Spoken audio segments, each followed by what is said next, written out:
الله أكبر الله أكبر.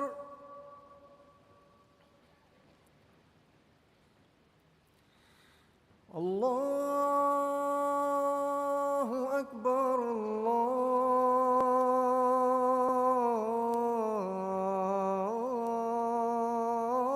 الله أكبر.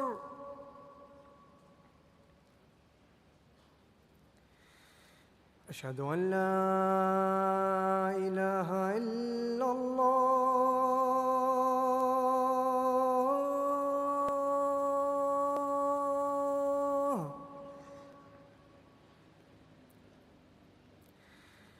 أشهد أن لا إله إلا الله.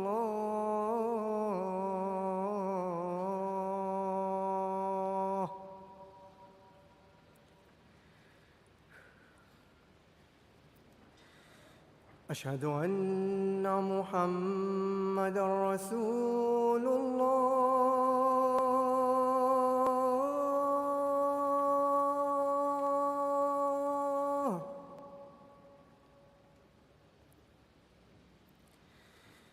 أشهد أن محمدًا رسول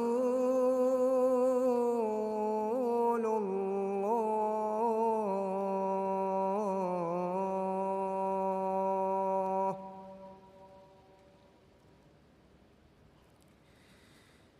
حي على الصلاة.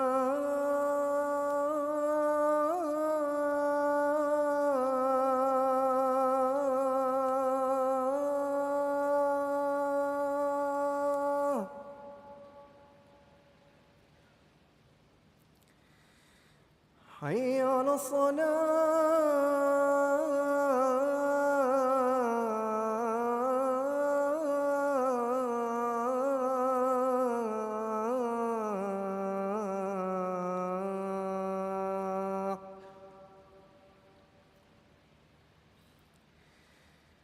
حي على الفلاح.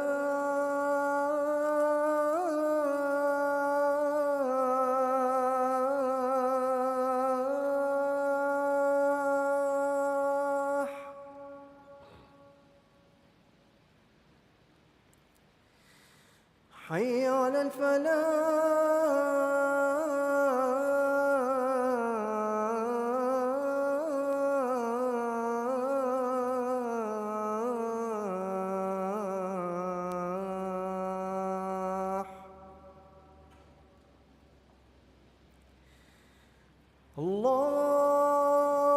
الله أكبر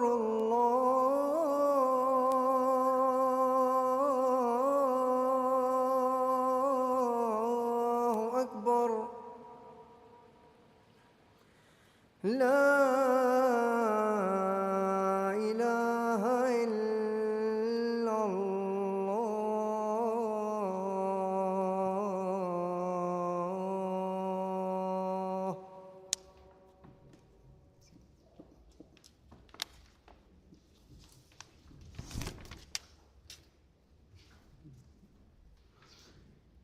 السلام عليكم ورحمة الله. أشهد أن لا إله إلا الله وحده لا شريك له وأشهد أن محمدًا عبده ورسوله. أما بعد فأعوذ بالله من الشيطان الرجيم. بسم الله الرحمن الرحيم. الحمد لله رب العالمين الرحمن الرحيم مالك يوم الدين. إياك نعبد وإياك نستعين. اهدنا الصراط المستقيم صراط الذين أنعمت عليهم غير المغضوب عليهم ولا الضالين.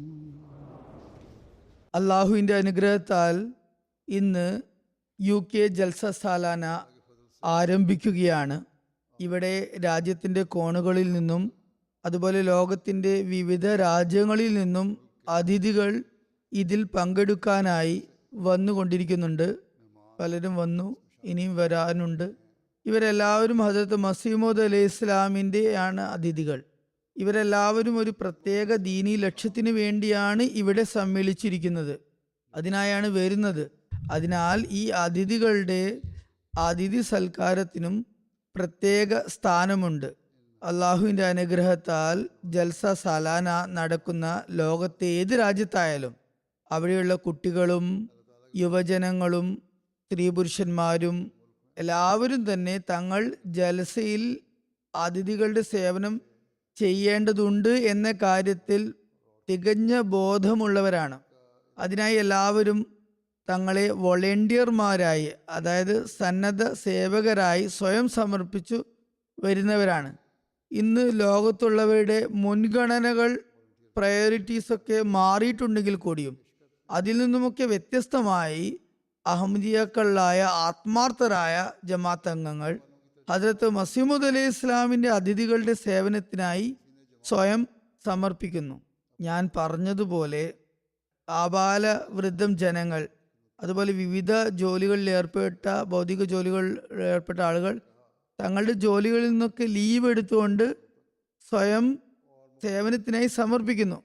ഇവർ അള്ളാഹു നമുക്ക് അതിഥികളുടെ സേവനവും ബഹുമാനവും ആദരവും നിർബന്ധമാക്കിയിട്ടുണ്ട് എന്ന് ഉത്തമ ബോധമുള്ളവരാണ്. നബി തിരുമേനി സല്ലല്ലാഹു അലൈഹി വസല്ലം തൻ്റെ കർമ്മം കൊണ്ടും വാക്കുകൊണ്ടും ഈ കാര്യത്തിന് പ്രത്യേകമായി ഊന്നൽ നൽകിയിട്ടുണ്ട്, പ്രേരണ നൽകിയിട്ടുണ്ട്. ഹദ്രത്ത് മസീഹ് അലൈഹി ഇസ്ലാം ഈ ഭാഗത്തേക്ക് ആവർത്തിച്ച് ശ്രദ്ധ തിരിച്ചിട്ടുണ്ട്. അള്ളാഹു വിശുദ്ധ ഖുർആനിൽ പറയുന്നു, യാത്രക്കാർക്ക് അവരുടെ അവകാശം നൽകുവിൻ. അതുപോലെ വിശുദ്ധ ഖുർആനിൽ ഹദ്രത്ത് ഇബ്രാഹിം അലൈഹി ഇസ്ലാമിൻ്റെ ഉദാഹരണം രേഖപ്പെടുത്തിയിട്ടുണ്ട്. അതായത് അതിഥികൾ അദ്ദേഹത്തിൻ്റെ അടുത്ത് വന്നപ്പോൾ അതിഥികളെ കണ്ട് അദ്ദേഹം നിങ്ങൾക്ക് ഭക്ഷണം വേണോ എന്ന് ചോദിച്ചില്ല, മറിച്ച് ഉടൻ തന്നെ ഒരു പശുക്കുട്ടിയെ അറുക്കുകയും അത് ചുട്ടതിന് ശേഷം അതിഥികളുടെ മുന്നിൽ സമർപ്പിക്കുകയുമാണ് ചെയ്തത്. അതുപോലെ ഒരു ഹദീസിൽ വന്നിരിക്കുന്നു, നബി തിരുമേനി സല്ലല്ലാഹു അലൈഹി വസല്ലം പറഞ്ഞു, അള്ളാഹുവിലും ഖയാമത്ത് നാളിലും വിശ്വസിക്കുന്നവൻ അതിഥിയുടെ ന്യായമായ അവകാശം നിറവേറ്റുന്നവനാണ്, അവനത് നിർവഹിക്കേണ്ടതുണ്ട്. അപ്പോൾ ആരോ ചോദിച്ചു, ഈ ന്യായമായ അവകാശം എന്നതുകൊണ്ട് ഉദ്ദേശം എന്താണ്? തിരുനബി സല്ലല്ലാഹു അലൈഹി വസല്ലം പറഞ്ഞു, ഒരു പകലും രാവുമുള്ള അതിഥി സൽക്കാരമാണ് ന്യായമായ അവകാശം. മറ്റൊരു സ്ഥലത്ത് 3 ദിവസം വരെ അതിഥി സൽക്കാരം ചെയ്യുക എന്നും വന്നിട്ടുണ്ട്. ഇത് പ്രത്യേക അതിഥികൾക്ക് വേണ്ടിയുള്ളതാണ്. സാധാരണയായി വീട്ടിൽ വരുന്ന അതിഥികൾ ഏതാനും ദിവസങ്ങൾക്ക് വേണ്ടിയാണ് വരുന്നത്.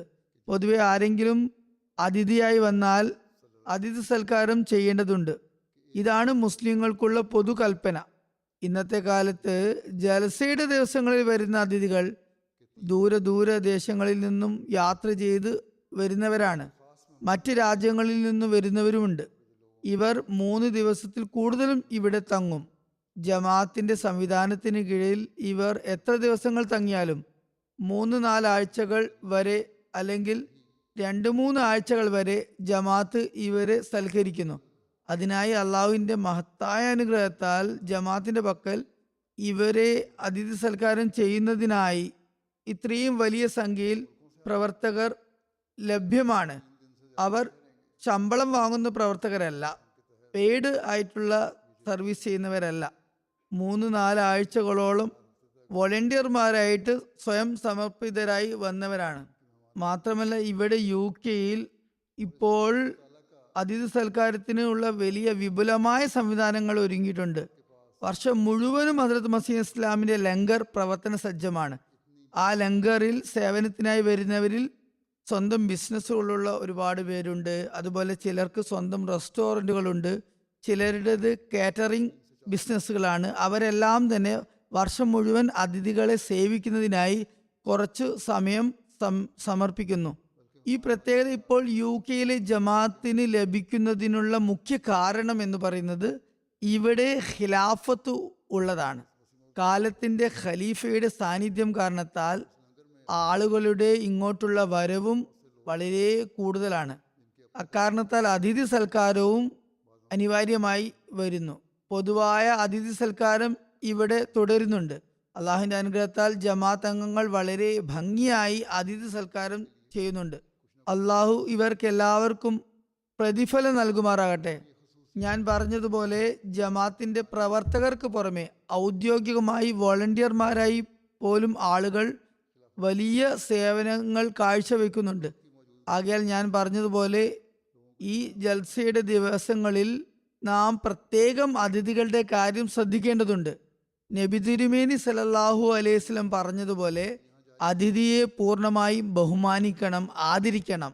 കാരണം അത് നമ്മുടെ ഈമാന്, നമ്മുടെ വിശ്വാസത്തിന് അത്യന്താപേക്ഷിതമാണ്. അള്ളാഹുവിലും അന്ത്യദിനത്തിലുമുള്ള ഈമാന് അവിഭാജ്യമായ ഘടകമാണ്. ഒരു മൂമിൻ അതിഥി സൽക്കാരം ചെയ്യുന്നവനാണ്. സത്യവിശ്വാസിയുടെ പ്രത്യേകത അവൻ അതിഥി സൽക്കാരം ചെയ്യുന്നു, അവൻ സൽസ്വഭാവിയാണ്, നല്ല സ്വഭാവത്തോടു കൂടി അതിഥികളോട് പെരുമാറുന്നവനാണ് എന്നതൊക്കെയാണ്. ഇതൊക്കെ ഈമാന്റെ നിബന്ധനകളാണ്. അതിനാൽ ഈ ദിവസങ്ങളിൽ നമ്മുടെ ആയിരക്കണക്കിന് വോളണ്ടിയർമാർക്ക് ലഭിച്ചുകൊണ്ടിരിക്കുന്ന ഒരു വലിയ പദവിയാണിത്. അവരിൽ പെൺകുട്ടികളുമുണ്ട്, സ്ത്രീകളുമുണ്ട്, ആൺകുട്ടികളും പുരുഷന്മാരും ഉൾപ്പെടുന്നുണ്ട്, മുതിർന്ന പ്രായമുള്ളവരും ഉൾപ്പെടുന്നുണ്ട്, അതുപോലെ ചെറിയ പ്രായത്തിലുള്ള കുട്ടികളും ഉൾപ്പെടുന്നുണ്ട്. അതിനാൽ ഇവർക്കെല്ലാവർക്കും ഈ ഒരു മഹത്തായ പദവി ഇപ്പോൾ ലഭിക്കുന്നുണ്ട്. അവർ എപ്പോഴും ഈ കാര്യം ഓർമ്മിക്കേണ്ടതുണ്ട്. അവർക്ക് ഈ ലഭിച്ചുകൊണ്ടിരിക്കുന്ന ഈ സ്റ്റാറ്റസ്, ഈ പദവിയുടെ കടമകൾ അവർ എപ്പോഴാണ് നിറവേറ്റുക? അതിഥി സൽക്കാരത്തിന്റെ അവകാശം നിറവേറ്റുമ്പോഴാണ് അത് സാധ്യമാവുക. ഓരോ അതിഥിയോടും വളരെ ബഹുമാനാദരങ്ങളോടെ പെരുമാറുക, തൽസ്വഭാവത്തോടു കൂടി പെരുമാറുക, അവരുടെ വികാരങ്ങളെ മാനിക്കുക. ഹജറത്ത് മസീഹ് ഇസ്ലാം പ്രസ്താവിക്കുകയുണ്ടായി, അതിഥിയുടെ വികാരങ്ങൾ വളരെ ലോലമാണ്, വളരെ സെൻസിറ്റീവാണ്. അതിനാൽ അവരെ എപ്പോഴും പരിഗണിക്കേണ്ടതാണ്. അതിനാൽ നമ്മൾ ഈ കാര്യം ഒരിക്കലും വിസ്മരിക്കാവതല്ല. നമ്മൾ അതിഥികളെ എല്ലാവിധേനയും സേവിക്കേണ്ടതുണ്ട്. നമ്മൾ സ്വയം സമർപ്പിച്ചിട്ടുണ്ടെങ്കിൽ അള്ളാഹുവിന്റെ തൃപ്തി കരസ്ഥമാക്കാനായി ഈ കടമ നിർവഹിക്കുന്നതിന് സാധ്യമായ എല്ലാ ശ്രമങ്ങളും നമ്മുടെ ഭാഗത്തു നിന്നും ഉണ്ടാകേണ്ടതുണ്ട്. അങ്ങനെ ഈ സേവനത്തിന് പകരമായി അള്ളാഹു നമ്മിൽ തൃപ്തനാകുകയും ചെയ്യുന്നതാണ്. സാധ്യമാകുന്നിടത്തോളം മുഹമ്മദ് നബിയുടെ മസീഹിന്റെ അതിഥികളുടെ സേവനത്തിന്റെ അവകാശം അങ്ങനെ നമുക്ക് നിറവേറ്റാൻ കഴിയും. അതിഥി സൽക്കാരം നടത്തുന്ന നമ്മുടെ പ്രവർത്തകർ അല്ലെങ്കിൽ നമ്മുടെ ജൽസയുടെ ക്രമീകരണങ്ങൾ എന്നിവയാൽ പുറത്തുനിന്ന് വരുന്ന ജമാഅത്തിൽ നിന്ന് പുറത്തുള്ള അമുസ്ലിങ്ങളായ അതിഥികളും വളരെ ആകൃഷ്ടരാകാറുണ്ട്. ഇത്രയും ആയിരക്കണക്കിന് ആളുകളുടെ ഭക്ഷണം തയ്യാറാക്കപ്പെടുന്നതും വോളണ്ടിയർമാർ ഭക്ഷണം പാകം ചെയ്യുന്നതും കണ്ട് അവർ അത്ഭുതപ്പെടുന്നു. പിന്നെ ഒരു ക്രമീകരണത്തിന് കീഴിൽ അവർക്ക് ഭക്ഷണം വിളമ്പുകയും ചെയ്യുന്നുണ്ട്, അവരെ സേവിക്കുകയും ചെയ്യുന്നുണ്ട്. പിന്നെ ഇവിടെ നടപ്പിലാക്കപ്പെടുന്ന പ്രവർത്തകരുടെ ഒരു വലിയ സെറ്റപ്പ് തന്നെയുണ്ട്, വലിയ സംവിധാനം തന്നെയുണ്ട്. ട്രാഫിക്കിന്റെ സംവിധാനമുണ്ട്, ഭക്ഷണം കഴിപ്പിക്കുന്നതിൻ്റെ സംവിധാനമുണ്ട്, ശുചീകരണത്തിന്റെ സംവിധാനമുണ്ട്, പാകം ചെയ്യുന്ന സംവിധാനമുണ്ട്, വെള്ളം വിതരണം ചെയ്യുന്ന സംവിധാനമുണ്ട്. ചുരുക്കത്തിൽ എണ്ണമറ്റ വകുപ്പുകൾ പ്രവർത്തന നിരതമാണ്. അള്ളാഹുവിന്റെ അനുഗ്രഹത്താൽ ജമാഅത്തിന്റെ വോളണ്ടിയർമാർ ഇവയിൽ ജോലിയും സേവനവും അനുഷ്ഠിക്കുന്നു. അവർ സേവനം ചെയ്യുക മാത്രമല്ല, അള്ളാഹുവിന്റെ അനുഗ്രഹത്താൽ വളരെ മികച്ച രീതിയിൽ സേവനങ്ങൾ കാഴ്ചവെക്കുന്നുണ്ട്. പുറത്തു നിന്നുള്ള ആളുകൾ ഇത് കണ്ട് വളരെ പ്രഭാവിതരാകുന്നു. ഇതും തബ്ലീഗിന്റെ ഒരു മാർഗമാണ്. അതിനാൽ ഇവിടെ വരുന്ന ഓരോ പ്രവർത്തകനും അവരിൽ ചിലർ പഴയവരും പരിചയസമ്പന്നരുമാണെങ്കിൽ ചിലർ പുതിയവരാണ്. നിങ്ങൾ ഹദ്റത്ത് മസീഹ് ഇസ്ലാമിന്റെ അതിഥികളുടെ സേവനത്തിനായിട്ടാണ് ഇവിടെ വന്നിട്ടുള്ളത് എന്ന് എപ്പോഴും ഓർമ്മിക്കണം. ആയതിനാൽ ഈ ആതിഥേയത്വത്തിന്റെ കടമകൾ നിറവേറ്റുന്നതിന് പൂർണ്ണമായും ശ്രമിക്കുക. അതിഥിയോടുള്ള കടമകൾ പൂർണ്ണമായും നിറവേറ്റുക. ഇത് നിങ്ങളുടെ ഈമാന് അത്യന്താപേക്ഷിതമാണ്. ഹസ്രത്ത് മസീഹ് അലൈഹി സ്വലാത്തു വസ്സലാം അതിഥികളെ ഏതു പരിധിവരെ സേവിക്കാറുണ്ടായിരുന്നു അല്ലെങ്കിൽ അവരെക്കുറിച്ച് ശ്രദ്ധിക്കാറുണ്ടായിരുന്നു എന്നാൽ ഒരു നിവേദനം ഇപ്രകാരം വന്നിട്ടുണ്ട്. ഹസ്രത്ത് മസീഹ് അലൈഹി സ്വലാത്തു വസ്സലാം അതിഥികളുടെ സൽക്കാരത്തിന്റെ കാര്യത്തിൽ വളരെ ശ്രദ്ധ പുലർത്തിയിരുന്നു. ഹാഫിസ് ഹാമിദ് അലി സാബ് ലങ്കറിലെ അതിഥികളെ ശ്രദ്ധിക്കുന്നതിനായി നിയോഗിക്കപ്പെട്ടപ്പോൾ മസീഹ് ഇസ്ലാം അതിഥികളുടെ കാര്യം പ്രത്യേകം ശ്രദ്ധിക്കണമെന്ന് അദ്ദേഹത്തിന് താക്കീത് നൽകുകയുണ്ടായി, പ്രത്യേക നിർദ്ദേശം നൽകുകയുണ്ടായി. സാധാരണ ദിവസങ്ങളിലും അതിഥികളുടെ പദവിക്കനുസരിച്ച് അവരുടെ സേവനം ചെയ്യാനും നിർദ്ദേശമുണ്ടായി. അള്ളാഹുവിന്റെ അനുഗ്രഹത്താൽ സാധാരണ ദിവസങ്ങളിൽ ജമാഅത്തിലേക്ക് വരുന്ന അതിഥികളെ ജമാഅത്തിന് സാധ്യമാകുന്ന സാമ്പത്തിക സ്രോതസ്സുകളുടെ പരിധിക്കുള്ളിൽ നിന്നുകൊണ്ട് സേവിക്കാറുണ്ട്. എങ്കിലും ജൽസയുടെ ദിവസങ്ങളിൽ അത്തരത്തിലുള്ള പ്രത്യേക ശ്രദ്ധ ചെലുത്താൻ സാധിക്കില്ല. കാരണം ഇവിടെ ഒരു പൊതുവായ ഒരു അതിഥി സൽക്കാരമാണ് ഉണ്ടാകുക, എല്ലാവർക്കും ഒരുപോലെയായിരിക്കും. അതിനാൽ ഇതിലും വളരെയധികം സൂക്ഷ്മതയും ശ്രദ്ധയും പുലർത്തേണ്ടതുണ്ട്. ഒരു സഹാബി പറയുന്നു, 1902 തോന്നുന്നു, ഞാൻ ഏമനാബാദിൽ നിന്നും കാദിയാനിലേക്ക് വന്നപ്പോൾ ആ വരുന്ന യാത്രയിൽ ലാഹോർ സ്റ്റേഷനിൽ ഞാൻ ഇരിക്കുകയായിരുന്നു. അവിടെ വെച്ച് എനിക്ക് ഒരു സുഹൃത്തിനെ ലഭിച്ചു. ഞങ്ങൾ രണ്ടുപേരും കൂടി കാദിയാനിലേക്ക് യാത്ര തിരിച്ചു. വഴിയിൽ വളരെയധികം മഴ പെയ്തുകൊണ്ടിരുന്നു. ബട്ടാലയിൽ എത്തിയപ്പോൾ ശക്തമായ മഴ പെയ്യുന്നുണ്ടായിരുന്നു. എങ്കിലും ഞങ്ങൾ അവിടെ ഇറങ്ങി കുതിരവണ്ടിയോ കാളവണ്ടിയോ വാടകയ്ക്ക് എടുത്ത് കാദിയാനിലേക്ക് പുറപ്പെട്ടു. കാദിയാൻ അടുത്തെത്തിയപ്പോൾ ആ സമയം മഴ നിന്നു. അവർ പറയുന്നു, ഞങ്ങൾ ദാറുലമാനിലെത്തി. ഞങ്ങളുടെ വരവിൽ ഞങ്ങൾ രണ്ടുപേർക്കും ഹസ്രത്ത് മസീഹ് ഇസ്ലാമിന്റെ നിർദ്ദേശപ്രകാരം ഒരു മുറിയിൽ സ്ഥലം ലഭിച്ചു. ആ സംഭവം വിവരിക്കുന്ന ദിവസങ്ങളിൽ ആ മുറി ബുക്ക് ഷോപ്പായി ആയിരുന്നു ഉപയോഗിക്കപ്പെട്ടിരുന്നത്. പറഞ്ഞു, ഈ ബുക്ക് ഷോപ്പിന്റെ മുറിയിലാണ് താമസിക്കാൻ വേണ്ടി സ്ഥലം കിട്ടിയത്. അദ്ദേഹം പറയുന്നു, രാവിലെ പ്രാതലിന്റെ സമയത്ത് ഞങ്ങൾക്ക് വളരെ മികച്ച ഭക്ഷണം കഴിക്കാൻ തന്നു. ഭക്ഷണവും വളരെ വിഭവസമൃദ്ധമായിരുന്നു. ഹസ്രത്ത് മസീഹ് ഇസ്ലാം ഷാസാവിനോട്, അതായത് അദ്ദേഹത്തോടൊപ്പം ഉണ്ടായിരുന്ന അതിഥിയോട് കൂടെ കൂടെ ചോദിക്കുന്നുണ്ടായിരുന്നു, താങ്കൾക്ക് എന്തെങ്കിലും ബുദ്ധിമുട്ടുണ്ടോ, എന്തെങ്കിലും ബുദ്ധിമുട്ടുണ്ടെങ്കിൽ പറയണമെന്ന് പറയുന്നുണ്ടായിരുന്നു. ഒരുപാട് അതിഥികളോടും അതുപോലെ അദ്ദേഹം സ്ഥിരമായി ചോദിക്കാറുണ്ടായിരുന്നു. അതിനാൽ മസീഹ് ഇസ്ലാം അതിഥികളെ വളരെ വലിയ തോതിൽ അങ്ങേയറ്റത്തെ നിലയിൽ ബഹുമാനിക്കാറുണ്ടായിരുന്നു. അതുപോലെ ഭേരയിലെ മൻസൂർ അഹമ്മദ് സാഹിബ് എഴുതുന്നു, എൻ്റെ ബഹുമാന്യനായ പിതാവ് വളരെ പഴയ അഹമ്മദിയാണ്. 1894 അദ്ദേഹം തൻ്റെ മാതാവിനോടൊപ്പം ആണ് ആദ്യമായി ഹദരത്ത് ഖലീഫത്തുൽ മസീഹ് അവലിനെ കാണാനായി കാദിയാനിൽ വന്നത്. മാതാവിനോടൊപ്പമാണ് ബയ്യത്തും ചെയ്തത്. ഖലീഫത്തുൽ മസീഹ് അവൽ എൻ്റെ പിതാമഹൻ്റെ അടുത്ത് നിന്ന് കുട്ടിക്കാലത്ത് പഠിച്ചിരുന്നു. എൻ്റെ ഉപ്പാപ്പ അദ്ദേഹത്തെ പഠിപ്പിച്ചിട്ടുണ്ടായിരുന്നു. എൻ്റെ ഉപ്പാപ്പയുടെ മൂന്നാമത്തെ ഭാര്യ ഹദരത്ത് ഖലീഫത്തുൽ മസീഹ് അവലിൻ്റെ മാതാപിതാക്കൾ എടുത്തു വളർത്തിയ സഹോദരിയായിരുന്നു. അദ്ദേഹം പറയുന്നു, ഞാൻ പിതാവിനോട് ചോദിച്ചു, ആ കാലഘട്ടത്തിൽ വന്നതിനെ കുറിച്ചുള്ള വല്ല സംഭവം ഓർമ്മയിലുണ്ടോ? അപ്പോൾ അദ്ദേഹം പറഞ്ഞു, ഞങ്ങൾ 8 ആളുകൾ ഒരു ദിവസം മസീഹ് ഇസ്ലാമിനോടൊപ്പം ഉച്ചഭക്ഷണം കഴിക്കുന്നതിനായി മസ്ജിദ് മുബാറക്കിൽ ഇരിക്കുകയായിരുന്നു. ആ സമയം മസ്ജിദ് മുബാറക്കിന്റെ പണിത ആദ്യത്തെ ഘട്ടത്തിലായിരുന്നു അത്. അവിടെയായിരുന്നു ഭക്ഷണം കഴിക്കാൻ വേണ്ടി പള്ളിയിലായിരുന്നു ഇരുത്തിയിരുന്നത്. വേറെ പ്രത്യേകം സൗകര്യം ഉണ്ടായിരുന്നില്ല. അവിടെയാണ് അതിഥികളെ ഇരുത്തി ഭക്ഷണം നൽകാറുണ്ടായിരുന്നത്. അവിടെ ഒരു സഫിൽ 8 പേർക്ക് നിൽക്കാൻ ഉള്ള സ്ഥലമുണ്ടായിരുന്നു. അതായത് ഖലീഫത്തുൽ മസീഹ് അവലും ആ സദസ്സിൽ ഉണ്ടായിരുന്നു. അദ്ദേഹം പറയുന്നു, 2 തരം ഇറച്ചിക്കറിയും ഭക്ഷണത്തിൽ വിളമ്പിയിരുന്നു. വീട്ടിൽ നിന്നും പാകം ചെയ്താണ് ഭക്ഷണം വരാറുണ്ടായിരുന്നത്. ഹദരത്ത് മസീഹ് ഇസ്ലാം തൻ്റെ കറിയിൽ നിന്ന് ഇടയ്ക്കിടെ ഇറച്ചി കഷ്ണം എടുത്ത് മറ്റുള്ളവരുടെ പ്ലേറ്റിലേക്ക് ഇട്ട് കൊടുക്കുമായിരുന്നു. അതായത് പ്ലേറ്റിൽ കറി ഒഴിക്കുമ്പോൾ ഇറച്ചി കിട്ടുമ്പോഴൊക്കെ മറ്റുള്ളവർക്ക് കൊടുക്കുമായിരുന്നു. ഖലീഫത്തുൽ അവലിനെ കുറിച്ചും പറഞ്ഞത്, അദ്ദേഹം ഇത് കണ്ട് അതിഥികളുടെ സൽക്കാരത്തിനായി മസീഹ് ഇസ്ലാമിനെ അനുകരിച്ചുകൊണ്ട് ഇറച്ചി മറ്റുള്ളവർക്ക് പങ്കുവെക്കുമായിരുന്നു. ചിലപ്പോൾ അതിഥികൾ വല്ലതിനെയും കുറിച്ച് ആഗ്രഹം പ്രകടിപ്പിക്കാറുണ്ടായിരുന്നു. പ്രത്യേക ആഗ്രഹവും പ്രകടിപ്പിക്കാറുണ്ട്. ഒരിക്കലും ഒരു അതിഥി ഭക്ഷണം കഴിക്കുന്നതിനിടയിൽ പറഞ്ഞു, എനിക്ക് മാങ്ങ കഴിക്കണം എന്ന ആഗ്രഹമുണ്ട്, ഭക്ഷണത്തോടൊപ്പം മാമ്പഴം കഴിക്കണമെന്ന് ചിന്ത മസീഹ് ഇസ്ലാം പറഞ്ഞു, വളരെ നല്ല ചിന്തയാണല്ലോ എന്ന്. അപ്പോൾ അവിടെ ഇരുന്ന മറ്റാരോ അതിഥികൾപ്പെട്ട അല്ലെങ്കിൽ അവിടെ ലോക്കലായിട്ടുള്ള ആരോ പറഞ്ഞു, ഞാൻ പോയി മാർക്കറ്റിൽ നിന്ന് ഉടൻ തന്നെ മാങ്ങ വാങ്ങി വരാം. മസീഹ് ഇസ്ലാം പറഞ്ഞു, വേണ്ട, ആവശ്യമില്ല, താങ്കൾ ഇരുന്നു കൊള്ളുക. അല്പസമയത്തിന് ശേഷം ഒരു പാർസൽ അവിടെ വന്നു. അതിൽ ആ പാർസൽ ആരോ അയച്ച മാമ്പഴം ഉണ്ടായിരുന്നു. 8 മാമ്പഴം കൃത്യമായി ഉണ്ടായിരുന്നു. ആളുകളും അവിടെ 8 പേരായിരുന്നു. വന്ന പാർസലിലും മാമ്പഴങ്ങൾ 8 എണ്ണം ഉണ്ടായിരുന്നു. മസീഹ് ഇസ്ലാം ഓരോ മാങ്ങയും ഓരോരുത്തർക്കായി നൽകി. തനിക്ക് തന്റെ പങ്കിൽ ലഭിച്ച മാങ്ങയും മുറിച്ച് ആളുകൾക്ക് തന്നെ കൊടുത്ത്.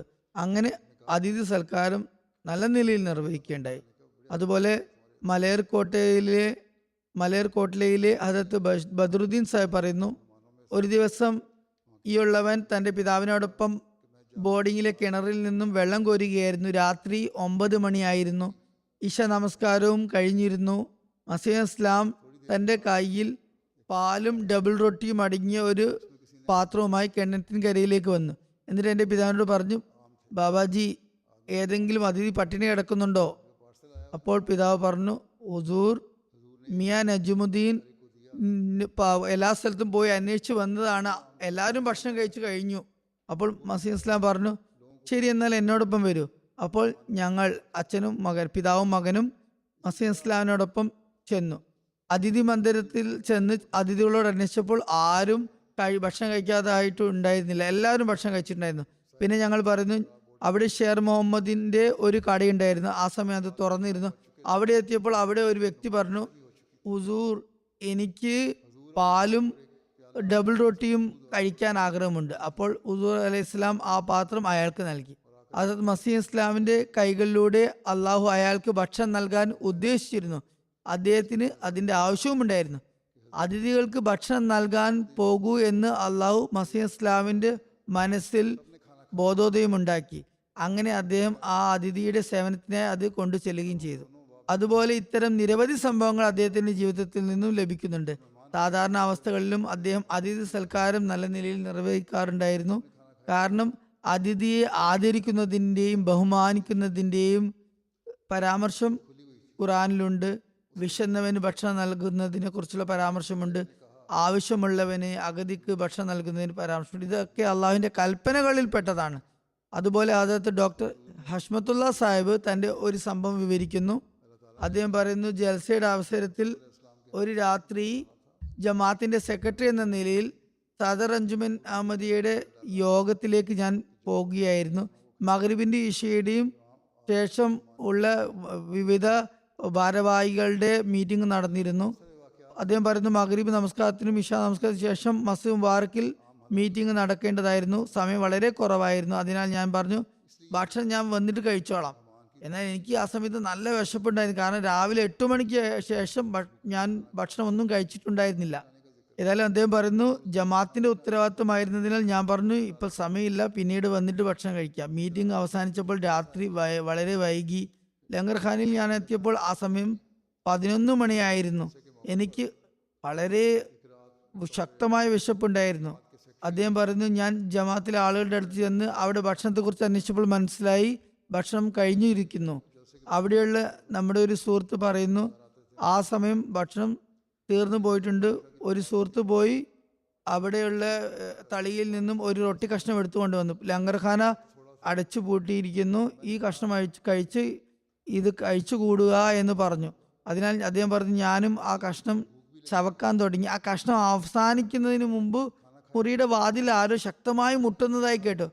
ആരോ വാതിൽ പിടിച്ചു കുലുക്കുന്നുണ്ടായിരുന്നു. ആരെങ്കിലും അതിഥി പട്ടിണി കിടക്കുന്നുണ്ടോ, ഭക്ഷണം കഴിക്കാത്ത ഏതെങ്കിലും അതിഥി ഉണ്ടോ എന്ന് ആരോ ചോദിക്കുന്നുണ്ടായിരുന്നു. ഭക്ഷണം കഴിക്കാൻ ബാക്കിയുള്ള അതിഥി ആരെങ്കിലും ഉണ്ടെങ്കിൽ ലങ്കർഖാനയിൽ പോയി ഭക്ഷണം കഴിക്കാം എന്ന ശബ്ദം കേട്ടു. അപ്പോൾ എൻ്റെ കൂടെയുള്ളവർ എന്നെ കൊണ്ട് പുറത്തേക്ക് പോയി, ലങ്കറിൽ പോയി. അവിടെ ഉണ്ടായിരുന്നത് അൽഹംദുലില്ലാ എന്ന് പറഞ്ഞ് അള്ളാഹുവിന് നന്ദി പറഞ്ഞുകൊണ്ട് അത് കഴിക്കുകയുണ്ടായി. അദ്ദേഹം പറയുന്നു, പിറ്റേ ദിവസം പകൽ 10 മണിക്ക് ഹദരത്ത് മസീഹ് ഇസ്ലാം മസ്ജിദ് മുബാറക്കിന്റെ ആ ചെറിയ കോവണിയുടെ വാതിൽക്കൽ നിൽക്കുന്നത് ഞാൻ കണ്ടു. അതുപോലെ തന്നെ കുറച്ച് യുവാക്കൾ തെരുവിൽ മസീഹ് ഇസ്ലാമിന്റെ നേരെ തിരിഞ്ഞു നിൽക്കുന്നതായും കണ്ടു. മസീഹ് ഇസ്ലാം അവരോട് എന്തൊക്കെയോ സംസാരിക്കുന്നുണ്ടായിരുന്നു. ഹദരത്ത് മൗലവി നൂറുദ്ദീൻ സാഹിബും അവിടെ സന്നിഹിതനായിരുന്നു. മസീഹ് ഇസ്ലാം വളരെ ആവേശത്തോടെ സംസാരിക്കുന്നുണ്ടായിരുന്നു. അതിഥിയുടെ ഭക്ഷണത്തിന്റെ ക്രമീകരണങ്ങൾ മികച്ചതായിരിക്കണം. കാരണം രാത്രി എനിക്ക് അള്ളാഹു ഇൽഹാം ഇറക്കിയിരുന്നു, യായ്യോ നബിയു അത്തൈമിൽ ജായ വൽ മോത്തർ, അതായത് അല്ലയോ പ്രവാചക, വിശന്നവനും ചോദിക്കുന്നവനുമായ ആളുകൾക്ക് ഭക്ഷണം നൽകുക. അങ്ങനെ പാതിരാത്രിയിൽ എന്നെ ഉണർത്തിയത് ആ ഇൽഹാമിന്റെ അടിസ്ഥാനത്തിലായിരുന്നു എന്ന് എനിക്ക് മനസ്സിലായി. രാത്രി എൻ്റെ വാതിലിൽ ആരോ മുട്ടിയതും എനിക്ക് ഭക്ഷണം കഴിക്കാൻ കിട്ടിയതും ഹദ്റത്ത് മസീഹ് ഇസ്ലാമിനെ അള്ളാഹു അറിയിച്ചതിന്റെ അടിസ്ഥാനത്തിലായിരുന്നു. അപ്പോഴാണ് ഭക്ഷണത്തിന് കഴിക്കാൻ വേണ്ടി ആളെ അയച്ചതെന്ന് മനസ്സിലായി. അതായത് ഇത്തരക്കാർ അള്ളാഹുവിൻ്റെ പ്രിയജനങ്ങളായിരുന്നു, സജ്ജനങ്ങളായിരുന്നു. അവരുടെ വിശപ്പിന്റെ ബുദ്ധിമുട്ട് അള്ളാഹുവിന് പോലും അനുഭവിച്ചറിഞ്ഞിരുന്നു. അള്ളാഹുവിന് പോലും അതിനെക്കുറിച്ചുള്ള അറിവുണ്ടായിരുന്നു. പിന്നീട് തൻ്റെ പ്രവാചകന് അക്കാര്യം അറിയിക്കുകയും ചെയ്തു. അവിടെ അതിനുള്ള ഒരു സംവിധാനം ഉണ്ടായി, ദൈവിക സംവിധാനം മസീഹ് ഇസ്ലാമിന്റെ കാലത്തുണ്ട്. എന്നാൽ ഇവിടെ നമ്മുടെ ജലസയുടെ സംഘാടകർ പ്രത്യേകം ശ്രദ്ധിക്കേണ്ടതുണ്ട്. വൈകി വരുന്ന അതിഥികളുണ്ടാകും. ചിലപ്പോൾ രാത്രിയിൽ ദൂര സ്ഥലങ്ങളിൽ നിന്നും യാത്ര ചെയ്ത് വന്നിട്ടുള്ളവരായിരിക്കാം. അതുപോലെ തന്നെ യൂറോപ്പിൽ നിന്നും യാത്ര ചെയ്ത് വന്നവരായിരിക്കും. ചിലപ്പോൾ ഫെറി വൈകിയിട്ടുണ്ടാകും, ചിലപ്പോൾ വിമാനം വൈകിയിട്ടുണ്ടാകും, ചിലപ്പോൾ യാത്രയിലുള്ള ട്രാഫിക്കിൽ കുടുങ്ങിപ്പോയി വൈകിയതായിരിക്കാം. അവർക്കും ഭക്ഷണത്തിനുള്ള സംവിധാനം ഉണ്ടാകണം. എന്നാൽ ഒരു കാര്യം പ്രത്യേകം ശ്രദ്ധിക്കണം, ഭക്ഷണം പറ്റിയതായിരിക്കരുത്, കേടുള്ള ഭക്ഷണമായിരിക്കരുത്. കാരണം ചൂടുകാലമാണ്, ഭക്ഷണം പെട്ടെന്ന് കേടായി പോകാനുള്ള സാധ്യതയുണ്ട്. അങ്ങനെ പഴകിയ ഭക്ഷണം കഴിപ്പിക്കരുത്. അങ്ങനെ കഴിപ്പിച്ചാൽ പിന്നീട് അതിന്റെ ഫലമായി രോഗിയായി മാറുന്നതായിരിക്കും. അതിഥി സൽക്കാരത്തിൽ ഇക്കാര്യം എപ്പോഴും ശ്രദ്ധിക്കേണ്ടതുണ്ട്. അവരുടെ കാര്യം പ്രത്യേകം ശ്രദ്ധിക്കണം. വളരെ മികച്ചതും നല്ലതുമായ ഭക്ഷണം തന്നെ കഴിപ്പിക്കണം. ഒരിക്കൽ മസീഹ് മൗഊദ് അലൈഹി ഇസ്ലാം പറയുകയുണ്ടായി, അതിഥികൾക്ക് എല്ലാവർക്കും ഒരേ തരത്തിലുള്ള ഭക്ഷണം കഴിപ്പിക്കുക. അതായത് ജലസയിൽ പങ്കെടുക്കുന്ന എല്ലാവർക്കും ഒരേ തരത്തിലുള്ള ഭക്ഷണമാണ് കൊടുക്കേണ്ടത്. യാതൊരു വിധ വകതിരിവുകളും ഉണ്ടാകരുത്, വേർതിരിവുകൾ പാടരുത്, അത് ഉണ്ടാകരുത്. അതുകൊണ്ട് ഖാജ സാഹിബോ മറ്റോ പറഞ്ഞു, ഇവിടെ വരുന്നവരിൽ ചിലർ പരമദരിദ്രരാണ്. അവർക്ക് സ്വന്തം വീട്ടിൽ പരിപ്പ് കറി പോലും ലഭിക്കാറില്ല. ചമ്മന്തിയൊക്കെ കൂട്ടി ചട്നി കൂട്ടിയായിരിക്കും റൊട്ടി കഴിക്കാറുള്ളത്. അവർക്ക് ഇവിടെ പരിപ്പ് കറി കൊടുക്കുന്നതിൽ തെറ്റൊന്നുമില്ല. കാരണം എല്ലാവർക്കും ഇങ്ങനെ ഇറച്ചി പാകം ചെയ്യേണ്ട ആവശ്യമില്ല. പരിപ്പ് മാത്രം കഴിപ്പിച്ചാലും കുഴപ്പമൊന്നുമില്ല. അവർക്ക് വേണ്ടി ഇറച്ചിക്കറി ഉണ്ടാക്കേണ്ട ആവശ്യമില്ല എന്ന് പറഞ്ഞു. അപ്പോൾ മസീഹ് മൗഊദ് അലൈഹി സ്വലാത്തു വസ്സലാം പറഞ്ഞു, അവർക്ക് വീട്ടിൽ ചിലപ്പോൾ പരിപ്പ് കറി ലഭിക്കാറില്ലായിരിക്കാം. എന്നാൽ മറ്റുള്ളവർ ഇറച്ചിയോ അതുപോലെ പുലാവ്, ഇറച്ചി ചോറോ കഴിക്കുന്നത് കാണുമ്പോൾ അവർക്കും അതൊക്കെ കഴിക്കാൻ ആഗ്രഹമുണ്ടാകും. അത് ലഭിക്കാത്ത പക്ഷം അവരുടെ മനസ്സ് തളരുന്നതാണ്. അങ്ങനെ അതിഥിയുടെ മനസ്സിന് വിഷമമുണ്ടാക്കുന്ന ഒരു കാര്യം ഉണ്ടാകരുത്. അതായത് കുറച്ച് അതിഥികളെ നിങ്ങൾ ഒരു ഭാഗത്ത് ഇറച്ചി കഴിപ്പിക്കുന്നു, എന്നിട്ട് മറ്റുള്ളവരോട് പരിപ്പ് കറി കഴിക്കാൻ പറയുന്നു. അത് ശരിയല്ല. അദ്ദേഹം പറഞ്ഞു, എൻ്റെ അനുയായികൾ ദരിദ്രരായാലും സമ്പന്നരായാലും അവരോട് എനിക്ക് ഒരുപോലെയുള്ള ബന്ധമാണുള്ളത്. അതിനാൽ ഒരേ തരത്തിലുള്ള ഭക്ഷണമാണ് കൊടുക്കേണ്ടത്. ഇറച്ചിക്കറി ആയാലും ഇറച്ചിച്ചോറായാലും എന്ത് തന്നെ ആയാലും ഒരുപോലെ കൊടുക്കുക. പരിപ്പാണുള്ളതെങ്കിൽ പരിപ്പ് എല്ലാവർക്കും സമമായി കൊടുക്കുക. സാമ്പത്തിക ശേഷി ഇല്ലെങ്കിൽ പരിപ്പാണ് കഴിപ്പിക്കേണ്ടി വരുന്നതെങ്കിൽ അത് എല്ലാവർക്കും പരിപ്പ് തന്നെ കൊടുക്കുക. അല്ലാതെ ചിലർക്ക് ഇറച്ചിക്കറി കൊടുക്കുകയും ചിലർക്ക് പരിപ്പ് കൊടുക്കുകയും ചെയ്യുന്നത് ശരിയല്ല. ഇതായിരുന്നു ഹദ്റത്ത് മസീഹ് ഇസ്ലാമിന്റെ രീതി. അദ്ദേഹത്തിന്റെ തനത് ശൈലിയും അദ്ദേഹത്തിന്റെ ഉപദേശിക്കുന്ന രീതിയും ഇതായിരുന്നു. അദ്ദേഹത്തിന്റെ അതിഥി സൽക്കാരത്തിന്റെ നിലവാരവും രീതിയും ഇപ്രകാരമായിരുന്നു. ഹദ്റത്ത് ചൗധരി അബ്ദുൾ റഹീം സാഹിബും അതുപോലെ വിവരിക്കുന്നു, ഒരിക്കൽ ഹദ്റത്ത് മസീഹ് ഇസ്ലാം എനിക്ക് 500 രൂപ നൽകി. പറഞ്ഞു, ജലസയുടെ ക്രമീകരണം നിങ്ങളുടെ ചുമതലയിലാണ്. എന്നാൽ ഓർക്കുക, എല്ലാ സുഹൃത്തുക്കളോടും ഒരുപോലെ പെരുമാറാൻ പാടുള്ളൂ. എല്ലാവർക്കും ഒരേ തരത്തിലുള്ള ഭക്ഷണമാണ് തയ്യാറാക്കി കൊടുക്കേണ്ടത്.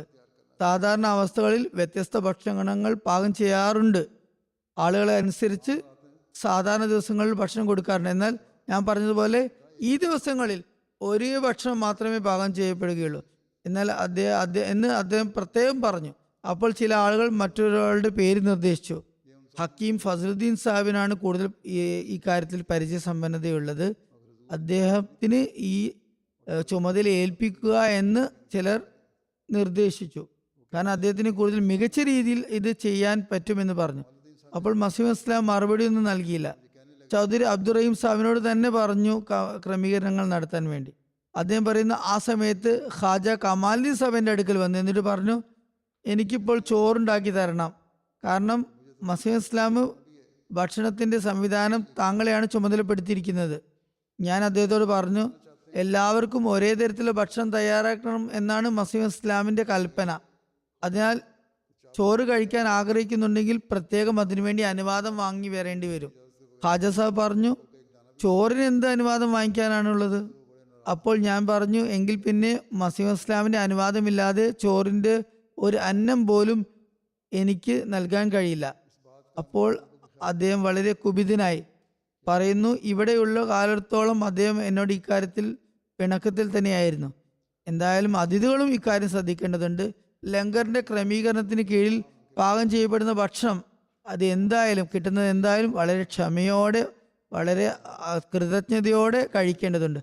നിങ്ങൾ ഇവിടെ ഹസരത്ത് മസീഹ് ഇസ്ലാമിന്റെ ക്ഷണം സ്വീകരിച്ച് ആത്മീയ വിരുന്ന് കരസ്ഥമാക്കണമെന്ന ലക്ഷ്യത്തോടെയാണ് വന്നിട്ടുള്ളതെങ്കിൽ ആത്മീയ വിരുന്നിന്റെ നേർക്കായിരിക്കണം കൂടുതൽ ശ്രദ്ധയുണ്ടാവേണ്ടത്. ഭക്ഷണത്തിൽ എന്തെങ്കിലും ഏറ്റക്കുറച്ചിൽ ഉണ്ടായാൽ പോലും അത് സഹിക്കേണ്ടതാണ്. യാതൊരുവിധ പ്രത്യേക ഡിമാൻഡുകളും ആവശ്യങ്ങളും നിങ്ങൾ ഉന്നയിക്കരുത്. ചില ആളുകൾ വളരെയധികം ആവശ്യങ്ങൾ ഉന്നയിച്ചില്ലെങ്കിൽ പോലും അതൊന്നും ചോദിക്കാതെ മാർക്കറ്റിൽ പോയി ഭക്ഷണം കഴിക്കുന്നു. അവിടെ വളരെ വൈകുവോളം കടകൾ തുറന്നിട്ടുണ്ടാകും, അവിടെ കഴിച്ചു കൂട്ടും. അപ്പോൾ സംഘാടകർക്ക് ബുദ്ധിമുട്ടുണ്ടാകുന്നു. ഇന്നത്തെ കാലത്ത് പ്രത്യേകിച്ച് ഈ കാലാവസ്ഥ വളരെ വരണ്ടതാണ്. അതുകൊണ്ട് പുറത്ത് ഒരുപാട് നേരം ഭക്ഷണം പാകം ചെയ്തുകൊണ്ടിരിക്കുക എന്ന് പറയുന്നത് വളരെ പ്രയാസകരമാണ്. അതുപോലെ തന്നെ ഈ അത്യുഷ്ണം കാരണം ചില വകുപ്പുകൾ തങ്ങളുടെ ജോലി പെട്ടെന്ന് തന്നെ വൈൻഡപ്പ് ചെയ്ത് പോകുന്നതിനാൽ പൂർണ്ണമായ മേൽനോട്ടം അവിടെ ഉണ്ടാകുകയില്ല. അപ്പോൾ അത് ആ കാര്യങ്ങളൊക്കെ സുരക്ഷിതമല്ലാതായി തീരുന്നു. അതിനാൽ അതിഥികളും ഈ കാര്യം ശ്രദ്ധിക്കുക. ഈ 3 ദിവസങ്ങളിൽ എന്ത് ലഭിച്ചാലും ക്ഷമയോടും നന്ദിയോടും കൂടി കഴിക്കുക. അല്ലെങ്കിൽ ഞങ്ങൾക്കിത് ഇഷ്ടപ്പെട്ടില്ല, ഞങ്ങൾക്കിത് കഴിക്കാൻ പറ്റില്ല എന്ന തരത്തിലുള്ള യാതൊരു പരാമർശങ്ങളും നടത്താതിരിക്കുക. ഇതോടൊപ്പം ഞാൻ മറ്റൊരു കാര്യം കൂടി സൂചിപ്പിക്കാൻ ആഗ്രഹിക്കുന്നു. ഭക്ഷണം ഒരിക്കലും പാഴാക്കരുത്. നിങ്ങൾക്ക് കിട്ടുന്നത് കഴിക്കുക, അല്ലെങ്കിൽ നിങ്ങൾ എടുക്കുന്നത് കഴിക്കാൻ പാകത്തിലുള്ളത് മാത്രമായിരിക്കണം. അധികം ഭക്ഷണം എടുക്കുകയോ വാങ്ങുകയോ ചെയ്യരുത്. യഥാർത്ഥത്തിലുള്ള കാര്യം ആത്മീയമായ ഭക്ഷണമാണ്. ഈ ഒരു ഉദ്ദേശത്തോടെയാണ് നാം ജലസയിൽ വന്നിട്ടുള്ളത്. നമ്മൾ ഇവിടെ നമ്മുടെ ആത്മീയ ജീവിതം മെച്ചപ്പെടുത്തുന്നതിന്റെ ഭാഗമായിട്ടാണ് വന്നിട്ടുള്ളത്. അതിലേക്കായിരിക്കണം നമ്മുടെ ശ്രദ്ധ ഉണ്ടാകേണ്ടത്. അള്ളാഹുവിന്റെ അനുഗ്രഹത്താൽ ആഹാരം കൃത്യമായി ലഭിക്കുന്നുണ്ട്, അത് തുടരുന്നതുമാണ്. 3 ദിവസം വരെ മനുഷ്യൻ ക്ഷമയോടെയും നന്ദിയോടും കൂടി ഭക്ഷണം കുറച്ച് കഴിച്ചാലും അല്ലെങ്കിൽ ഇഷ്ടപ്പെടാത്ത ഭക്ഷണം കഴിച്ചാലും ബുദ്ധിമുട്ടൊന്നുമില്ല. അതുപോലെ ഷെയ്ഖ് സൈനുൽ ആബ്ദീൻ സാഹിബ് പറയുന്നു, മസീഹ് ഇസ്ലാമിന്റെ കാലഘട്ടത്തിൽ അതിഥികൾക്കായി ഭക്ഷണത്തിന്റെ പ്രത്യേക സംവിധാനം ഉണ്ടായിരുന്നു. സാധാരണ അവസ്ഥകളിലും മസീഹ് ഇസ്ലാമിന് അതിഥികളുടെ സൽക്കാരത്തിന്റെ പ്രത്യേക ശ്രദ്ധയുണ്ടായിരുന്നു. എൻ്റെ സഹോദരൻ ഹാഫിസ് ഹാമിദ് അലി ഇപ്രകാരം വിവരിക്കേണ്ടായി, ജലസസാലയുടെ അവസരമായിരുന്നു എന്ന് തോന്നുന്നു. ചോറിന്റെ 4 വലിയ കലങ്ങൾ പാകം ചെയ്യപ്പെടുന്നുണ്ടായിരുന്നു. ആ കാലഘട്ടത്തിൽ 4 വലിയ കലങ്ങളിൽ ചോറ് വെക്കുക എന്ന് പറയുന്നത് വളരെ കൂടുതലാണ്.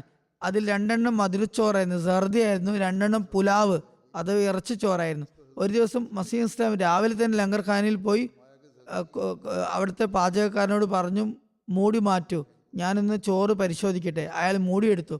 മസീഹ് ഇസ്ലാമിന് അതിന്റെ മണം അത്ര ഇഷ്ടപ്പെട്ടില്ല. എന്തോ ചീഞ്ഞ നാറ്റം ഉണ്ടെന്ന് തോന്നി. മസീഹ് ഇസ്ലാം മറ്റു കലങ്ങളും ചെക്ക് ചെയ്തു. പറഞ്ഞു, ഈ സർദയുടെ 2 കലങ്ങളും ശരിയായിട്ടില്ല, അവ ഓവിലേക്ക് വലിച്ചെറിയുക, പുറത്ത് കളയുക, ഇത് മനുഷ്യർക്ക് കഴിക്കാൻ കൊള്ളില്ല. അദ്ദേഹം പറഞ്ഞു, നമുക്ക് അതിന്റെ സുഗന്ധം ഇഷ്ടപ്പെടുന്നില്ലെങ്കിൽ, അതിൽ രുചി വ്യത്യാസം അനുഭവപ്പെടുന്നുണ്ടെങ്കിൽ, സഹിക്കാൻ ബുദ്ധിമുട്ടുള്ള ഒരു ഗന്ധമാണ് അതിൽ നിന്ന് വരുന്നതെങ്കിൽ പിന്നെ അതിഥികൾക്ക് എങ്ങനെ ഇത് ഇഷ്ടപ്പെടും? അതിനാൽ നമുക്ക് ഇഷ്ടപ്പെടാത്തൊരു വസ്തു അതിഥികൾക്ക് കഴിപ്പിക്കാൻ കൊടുക്കാൻ സാധ്യമല്ല.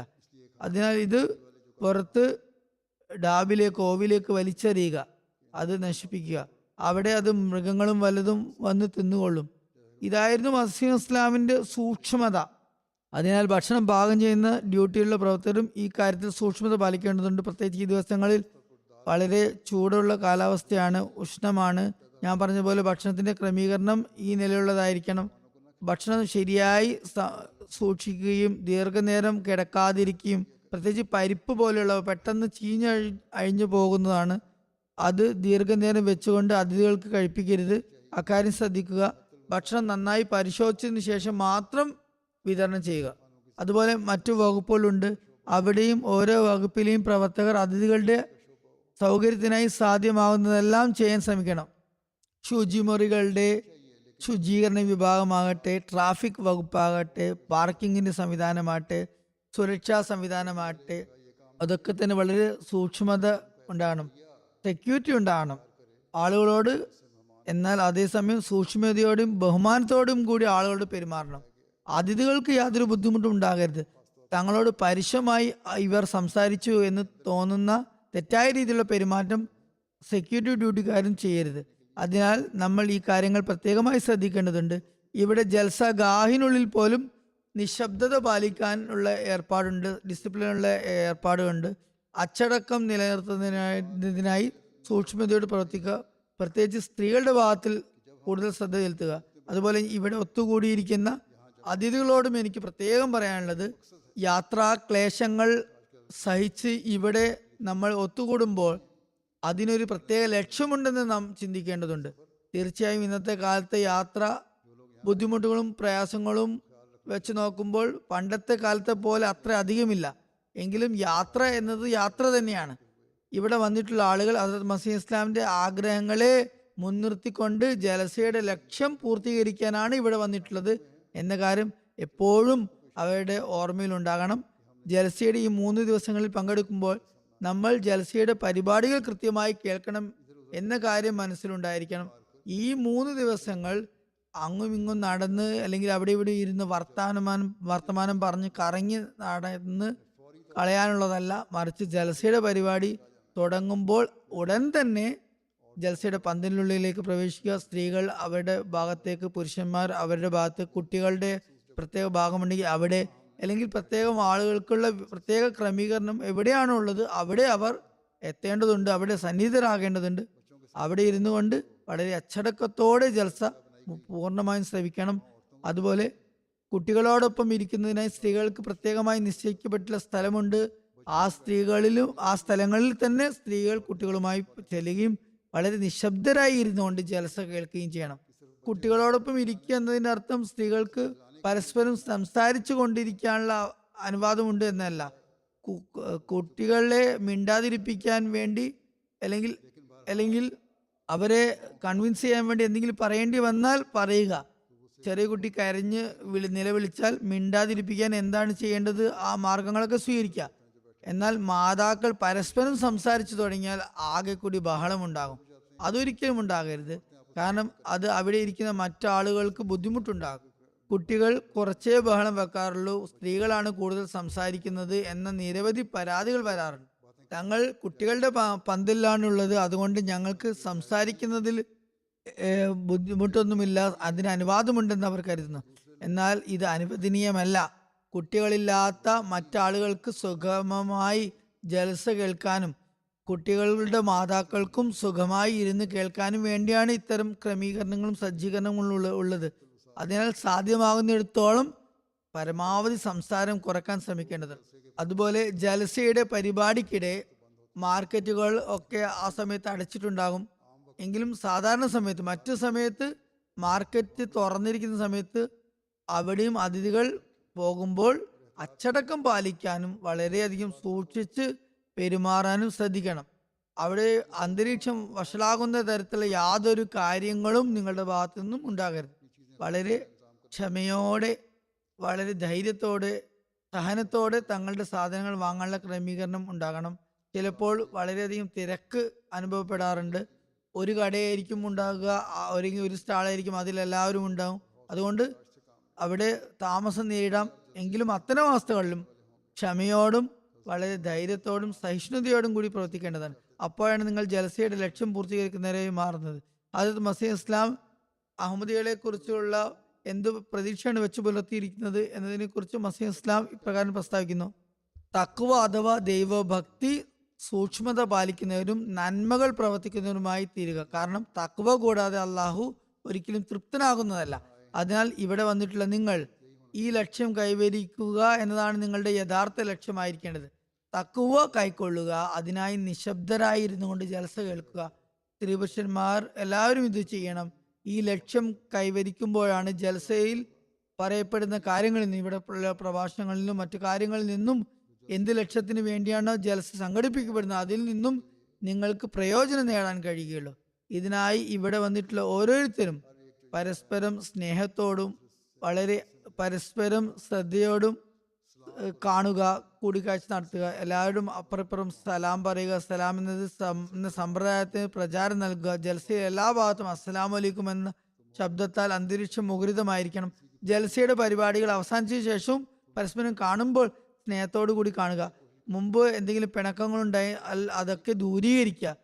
അസ്വസ്ഥത ഉണ്ടാകുന്ന യാതൊരു പ്രവൃത്തിയും നമ്മൾ ഉണ്ടാക്കരുത് എന്നതിന് ശ്രദ്ധിക്കുക. ചില ആളുകളിൽ അത്ര സഹിഷ്ണുത ഉണ്ടാകുകയില്ല. അങ്ങനെയുള്ള ആളുകളുമുണ്ട്. 100% ആളുകളും ക്ഷമയും സഹിഷ്ണുതയും ഉള്ളവരാകണമെന്നില്ല. ചില ആളുകൾ വളരെ അസഹിഷ്ണുത ഉള്ളവരായിരിക്കാം. ക്ഷമാശീലം വളരെ കുറവായിരിക്കും. എങ്കിലും ഈ ദിവസങ്ങളിൽ തക്വയോടുകൂടി പ്രവർത്തിച്ചുകൊണ്ട് അവർ തങ്ങളുടെ സഹിഷ്ണുതയുടെ അളവ് വർദ്ധിപ്പിക്കേണ്ടതാണ്. അള്ളാഹുവിന്റെ പ്രീതി കരസ്ഥമാക്കാൻ ശ്രമിക്കേണ്ടതാണ്. വ്യക്തിപരമായ പിണക്കങ്ങൾ അവസാനിപ്പിക്കേണ്ടതാണ്. അല്ലെങ്കിൽ കുറഞ്ഞപക്ഷം ഈ വ്യക്തിപരമായ പിണക്കങ്ങൾ ഇവിടെയുള്ള അന്തരീക്ഷത്തിൽ അസ്വസ്ഥത ഉണ്ടാകുന്നതിനുള്ള കാരണമാക്കാതിരിക്കുക. അതുപോലെ സംഘാടകരെ ബുദ്ധിമുട്ടിലാക്കാതിരിക്കുക. ഏത് സൽക്കർമ്മത്തിന് വേണ്ടിയാണ് നിങ്ങൾ വന്നിട്ടുള്ളത് അത് തന്നെയാണ് നിങ്ങൾ പൂർത്തീകരിക്കേണ്ടതെന്ന് എപ്പോഴും ഓർക്കുക. അതല്ലെങ്കിൽ പിന്നെ ഇവിടെ വന്നതിന് പ്രയോജനമൊന്നും ഉണ്ടാകില്ല. ഇവിടെ നമസ്കാരത്തിനുള്ള സംവിധാനം കൃത്യമായി ഉണ്ട്. എന്നാൽ ഇവിടെ ദീർഘകാലം താമസിക്കുന്നവർ, ജമാഅത്തിന്റെ താമസ സ്ഥലങ്ങളിൽ കഴിയുന്നവർ ജൽസയ്ക്ക് ശേഷം നമസ്കാരങ്ങൾക്ക് വേണ്ടിയുള്ള കൃത്യമായ ശ്രദ്ധ കൊടുക്കേണ്ടതുണ്ട്. ബാജമാത്തായി നമസ്കരിക്കാൻ വേണ്ടി തന്നെ ശ്രമിക്കേണ്ടതുണ്ട്. ഇവിടെ ടെന്റുകളിലുണ്ട് അല്ലെങ്കിൽ പന്തലുകളിൽ താമസിക്കുന്ന എല്ലാവരും ഈ 3 ദിവസങ്ങളിൽ തഹജ്ജുദ് ഉണ്ടാകാറുണ്ട്. തഹജ്ജുദിന്റെ സമയത്ത് വിളിച്ചുണർത്തുമ്പോൾ അവരൊക്കെ എഴുന്നേറ്റ് ഇതിനു വേണ്ടി പ്രത്യേകം ശ്രദ്ധിക്കണം. തഹജ്ജുദ് നമസ്കരിക്കാൻ വേണ്ടി ശ്രമിക്കണം. 5 നേര നമസ്കാരങ്ങളിൽ കൃത്യത പാലിക്കേണ്ടത് കാര്യം ഒരു ഭാഗത്ത്, അതെന്തായാലും ചെയ്യണം. എന്നാൽ തഹജ്ജുദ് അനുഷ്ഠിക്കാനും പ്രത്യേകമായി ശ്രമിക്കണം. കാരണം ഏതൊരു ലക്ഷ്യത്തിന് വേണ്ടിയാണ് നിങ്ങൾ ഇവിടെ കൂടിയിരിക്കുന്നത് ഇത് തന്നെയാണ് ആ ലക്ഷ്യം പൂർത്തിയാക്കുന്നതിനുള്ള മാർഗം. ഇത് കൈവരിക്കുമ്പോൾ നിങ്ങൾ നിങ്ങളുടെയും നിങ്ങളുടെ തലമുറകളുടെയും ജീവിതം മെച്ചപ്പെടുത്തുന്നവരായി മാറുന്നതാണ്. അതുപോലെ പാർക്കിങ്ങിന്റെ കാര്യത്തിലേക്കും ഞാൻ ശ്രദ്ധ ക്ഷണിക്കുകയാണ്. പാർക്കിങ്ങിൽ സംഘാടകർ ഏത് രീതിയിലാണോ മാർഗനിർദ്ദേശം നൽകുന്നത് അതനുസരിച്ച് കാറുകൾ പാർക്ക് ചെയ്യുക. പരിശോധനാ വേളയിൽ കാറുകളും മറ്റും പരിശോധന നടക്കുന്നിടത്തും വലിയ ക്യൂ ആണുള്ളതെങ്കിൽ അവിടെയും ക്ഷമയോടെയും സ്ഥൈര്യത്തോടും കൂടി സ്വന്തം ഊഴത്തിനായി കാത്തു നിൽക്കുകയും ചെക്കിങ്ങിന് ശേഷം മാത്രം വരികയും ചെയ്യുക. തിടുക്കം കൂട്ടരുത്. ആതിഥേയർക്ക് വേണ്ടിയോ അതുപോലെ സംഘാടകർക്ക് വേണ്ടി യാതൊരു വിധത്തിലുള്ള ബുദ്ധിമുട്ടുകളും ഉണ്ടാക്കരുത്. അതുപോലെ അതിഥികളും ഡ്യൂട്ടിയുള്ളവരും മറ്റൊരു കാര്യം കൂടി ശ്രദ്ധിക്കേണ്ടതുണ്ട്. പ്രത്യേകിച്ച് ഇന്നത്തെ കാലത്ത് രാജ്യത്തെ സാഹചര്യങ്ങൾ മുൻനിർത്തി അന്യരിൽ മുസ്ലിങ്ങൾക്കെതിരെയുള്ള നിലക്കുന്ന വിദ്വേഷവും ശത്രുതയും കണക്കിലെടുത്ത് എപ്പോഴും ചുറ്റുപാടും നിരീക്ഷിക്കുക. അതുപോലെ തന്നെ ജാഗ്രത പുലർത്തുക. ഏതെങ്കിലും സംശയകരമായ വസ്തുവോ വ്യക്തിയോ കണ്ടാൽ ഉടൻ തന്നെ സംഘാടകരുമായി ബന്ധപ്പെടുക. ജൽസയിൽ ഇരുന്നു കൊണ്ടും പരസ്പരം ശ്രദ്ധ വെക്കുക, ജാഗ്രത പാലിക്കുക. അതുപോലെ ഈ ദിവസങ്ങളിൽ പ്രത്യേകിച്ച് കാലാവസ്ഥ വളരെ അത്യുഷ്ണമുള്ള ഒരു വരണ്ട കാലാവസ്ഥയാണ്. ഞാൻ മുമ്പ് പറഞ്ഞിരുന്നു, തീ പിടിക്കാനുള്ള സാഹചര്യമുണ്ട്. ഒരു തരത്തിലുള്ള തീയും കൊടുക്കരുത്, കത്തിക്കരുത്. തീപ്പെട്ടിക്കോലും കത്തിക്കരുത്, തീപ്പെട്ടിക്കൊള്ളിയും കത്തിക്കരുത്. വല്ല ആവശ്യം അത്തരത്തിലുള്ളത് വരികയാണെങ്കിൽ വേണ്ടപ്പെട്ടവരുമായി ബന്ധപ്പെട്ടുകൊണ്ട് ഇതിനായുള്ള സംവിധാനം ചെയ്തിട്ടുള്ള സ്ഥലത്ത് പോവുക. അവിടെ തീ കത്തിച്ചാൽ കുഴപ്പമില്ല. എന്നാൽ എല്ലായിടത്തും അവിടെയും ഇവിടെയും ഇരുന്നു കൊണ്ട് ഉള്ള തീപ്പൊരികളിൽ നിന്ന് വിട്ടു നിൽക്കുക. കാരണം അത് അപകടങ്ങൾക്ക് വഴിവെക്കും. അതുപോലെ ഞാൻ ഇന്നലെ ഇവിടെ ഡ്യൂട്ടിക്കാരോടും പറഞ്ഞിരുന്നു, പഴയ കാറുകളുള്ളവരുണ്ടാകും, അവരും ശ്രദ്ധിക്കുക. പഴയ കാറുകളിലുള്ള നിരവധി അതിഥികളുണ്ട്. അവയുടെ എഞ്ചിനുകൾ പെട്ടെന്ന് ചൂടാകാറുണ്ട്. പുല്ലുള്ള സ്ഥലത്താണ് അവ നിർത്തിയിട്ടത് എങ്കിൽ അവിടെ തീ പിടിക്കാനുള്ള സാധ്യതയുണ്ട്. അതുപോലെ ചിലപ്പോൾ ചില കാറുകളിൽ നിന്നും, പഴയ കാറുകളിൽ നിന്നും എണ്ണ ചോരാറുണ്ട്.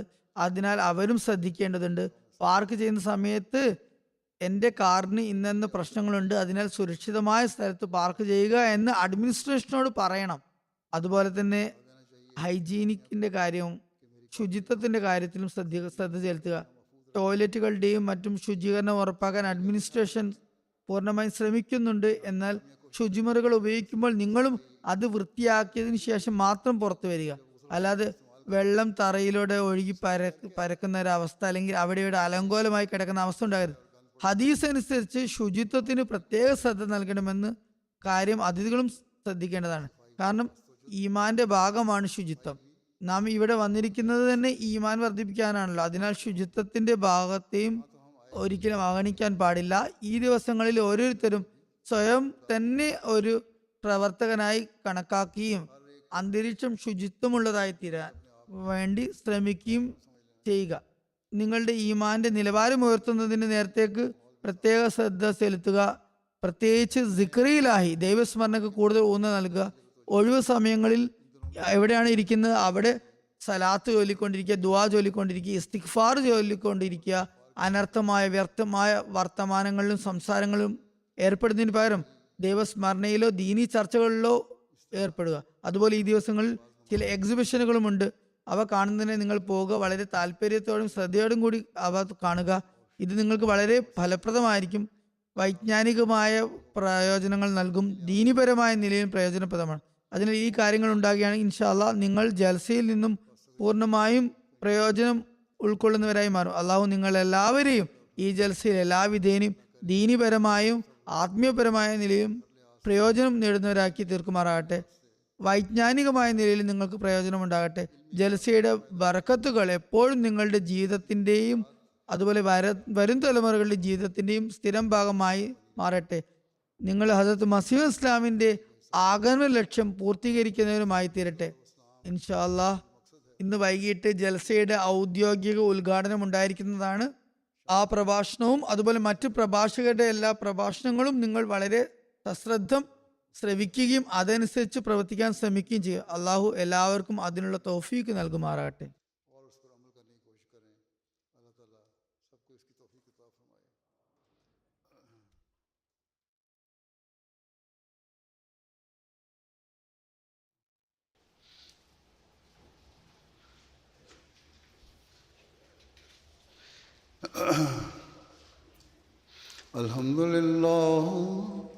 الحمد لله نحمده ونستعينه ونستغفره ونؤمن به ونتوكل عليه ونعوذ بالله من شرور أنفسنا ومن سيئات أعمالنا من يهده الله فلا مضل له ومن يضلل فلا هادي له ونشهد أن لا إله إلا الله ونشهد أن محمدا عبده ورسوله عباد الله رحمكم الله إن الله يأمر بالعدل والإحسان وإيتاء ذي القربى وينهى عن الفحشاء والمنكر والبغي يعظكم لعلكم تذكرون اذكروا الله يذكركم وادعوه يستجب لكم ولذكر الله أكبر.